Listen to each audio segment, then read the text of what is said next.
राहुल गांधी ने तहलका मचा दिया। कांग्रेस की डिप्टी स्पीकर की एंट्री, अब मोदी की मनमानी खत्म, एनडीए की उड़ी नींद। दरअसल डिप्टी स्पीकर की एंट्री पिछले कुछ दिनों से बंद है, यानी 2019 के बाद, क्योंकि भारत सरकार और मोदी सरकार की मनमानी करने के लिए इससे पहले जब भारत सरकार और मोदी सरकार चुनी गई थी, उस वक्त से डिप्टी सीएम की पद खाली है। अब इसको लेकर के कांग्रेस सरकार की तरफ से दावा बोल दिया है कि स्पीकर मुझे विपक्ष नेता से चाहिए, विपक्ष पार्टियों से चाहिए। और इसके लिए कांग्रेस के अध्यक्ष मल्लिकार्जुन खड़गे ने एक चिट्ठी लिख करके पीएमओ में भेज दिया है, यानी प्रधानमंत्री मोदी के पास इसका चिट्ठी और इसका लेख लिख करके भेज दिया है और कहा कि यह पद खाली नहीं रहना चाहिए और इसका चुनाव होना चाहिए और इसकी जो पद होंगी वो एलओपी से होंगी, यानी अपोजिशन पार्टी से होनी चाहिए। जिसको लेकर के आप ये देख सकते हैं नव भारत टाइम्स की ये रिपोर्ट, जब हो सकता है डिप्टी स्पीकर का चुनाव, कांग्रेस अध्यक्ष खड़गे ने पीएम मोदी से मांग, विपक्ष की ओर से दावा ठोका। और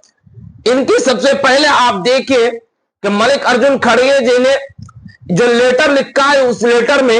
ऑल इंडिया कांग्रेस कमेटी की तरफ से लेटर इशू है और मल्लिकार्जुन खड़गे जी के साइन मोहर के साथ। और इस लेटर का लब्बो लिबाब यह है कि इन्होंने लिखा है कि हमेशा अनुच्छेद 93 से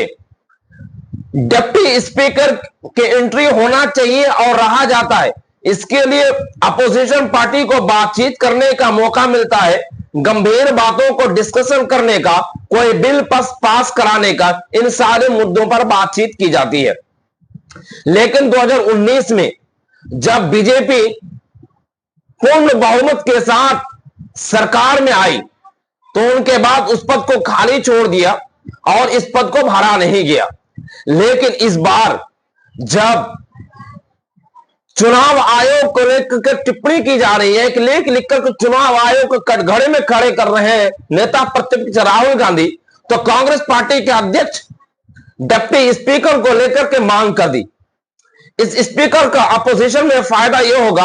कि किसी गंभीर मुद्दों पर बातचीत करने का मौका मिलेगा। जब बातचीत गंभीर बातों पर बातचीत होती है तो स्पीकर माइक बंद कर देते हैं, इससे वो छुटकारा मिलेंगे। और ऑपरेशन सिंदूर, कास्ट सेंसस और भी बेरोजगारी, जो लोग अमीर हैं वो अमीर होते जा रहे हैं, गरीब क्यों गरीब हो रहे, और देश के अहम मुद्दों के साथ बातचीत करने का विपक्ष पार्टी को मौका मिलेगा और सरकार को कटघरे में खड़ा करने के लिए एक अच्छा मौका है। जिसके लिए कांग्रेस कमेटी ने डिप्टी स्पीकर को लेकर के जो मांग की है और जो ताल ठोका है, उस ताल में भारतीय जनता पार्टी बुरी तरह से घिर गई है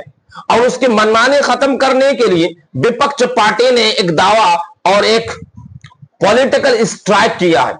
और यह political strike Bharatiya Janata party के अंदर खलबली और उनकी नींद को उड़ा देने वाली है, क्योंकि लोकसभा में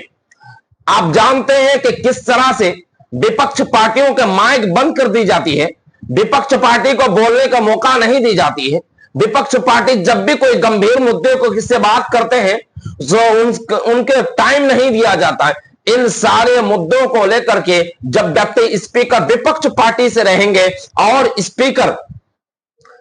सत्ताधारी पार्टी से रहेंगे तो फिर ये बातचीत आपस में कॉम्बिनेशन बनेगा और बात डिस्कस करने का मौका मिलेगा, जिसकी असलियत और देश के असल मुद्दे से भारत की जनता वाकिफ होंगे। जिसको लेकर कांग्रेस कमेटी ने जो ताल ठोका है, इस ताव को लेकर के पीएमओ में एक तरह से मानो सन्नाटा छाया हुआ, इसलिए कि मल्लिकार्जुन खड़गे और राहुल गांधी इन दोनों को जोड़ी हमेशा भारतीय जनता पार्टी और सत्ताधारी पार्टी के अंदर नींद बिगाड़ करके छोड़ देती है, उनकी नींद उड़ी रहती है। क्योंकि आप जानते हैं कि आने वाले कुछ ही दिनों में बिहार के अंदर चुनाव होना है और उसी चुनाव को लेकर के एक बार फिर महाराष्ट्र और हरियाणा के वोट चोरी के लिए चुनाव आयोग को कटघरे में खड़ा किया है। और अभी बीबीसी की एक रिपोर्ट आई है, जो महाकुंभ में भारत सरकार ने सिर्फ 37 लोगों के मारे जाने की खबर है और उन 37 लोगों को 25-25 लाख रुपए दिए जाने की खबर है।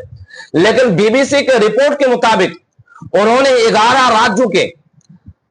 50 से ज्यादा जिलों में जाके रिपोर्टिंग की और वहां पे उन्होंने रिपोर्ट करते हुए पाया कि 26 ऐसे परिवार मिले जिनको 5-5 लाख रुपए दे करके उनकी डेड बॉडी को इन 37 लोगों से वंचित कर दिया गया, इनमें शामिल नहीं की गई। और 19 ऐसे परिवार मिले जो अभी भी भारत सरकार की तरफ से गुहार लगा रहे हैं कि उन्हें मुआवजा मिले और उनकी नाम सूची के अंदर आए। इन सारे मुद्दों को लेकर के संसद में, लोकसभा में डिस्कस, और यह सब गंभीर मुद्दा है कि सरकार इन आंकड़ों को छुपाती है, चाहे वो महाकुंभ मेले के भगदड़ हो, दिल्ली के रेलवे स्टेशन का भगदड़ हो, चाहे वो ऑपरेशन सिंदूर, जातिगत जनगणना, अमीर लोगों की ज्यादा अमीर हो जाना और गरीबों को ज्यादा गरीब हो जाना, और देश के अहम मुद्दों के से बातचीत करने के लिए, इन सारे मुद्दों के लिए बातचीत करने के लिए सत्ताधारी पार्टी और स्पीकर इनको बोलने का मौका नहीं देते हैं अपोजिशन पार्टी को। अब इसलिए इन्होंने एक दावा ठोक करके ये क्लियर कर दिया कि अब हम बर्दाश्त नहीं करेंगे, हम इन सारे मुद्दों को पूरी देश से वाकिफ कराएंगे और पूरी देश को बताएंगे और संसद के भीतर से इन सारे मुद्दों को उठाएंगे। इसलिए हमें डिप्टी स्पीकर चाहिए तो चाहिए। तो फिलहाल इस खबर में इतना ही।